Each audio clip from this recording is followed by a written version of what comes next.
Understanding SNS, we know that when that activates, heart rate goes up. Okay, what happens is our motor skills are going to drop. Violence destroys. Weaponizing is the counter strategies to violent criminal assault. Hey, I'm Greg LaBeouf, aka The Violence Guy, and I'm sharing with you how I went from the victim of a brutal attempted murder to mastering the tool of violence and protecting myself and family, and how you can do the same from the safety and comfort of your own home. Welcome to Weaponizing DIY. Okay, and it's going to be in a direct correlation to this. Okay, so as that rate goes up, this is going to go down. Almost instantaneously, when you perceive a threat, from 60 to 80, your resting heart rate, you're going to jump, whatever it is, to 90 to, let's say, 100, 105, 110. Okay, you already have lost almost all of your fine motor skills. Okay, and that is not a bad thing.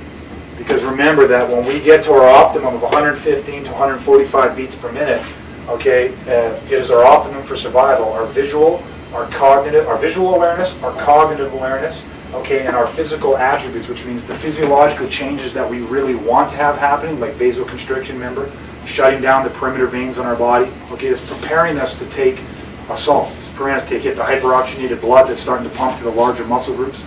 Okay, so all of those things start to happen, and these things are exactly where you want to be for combat survival.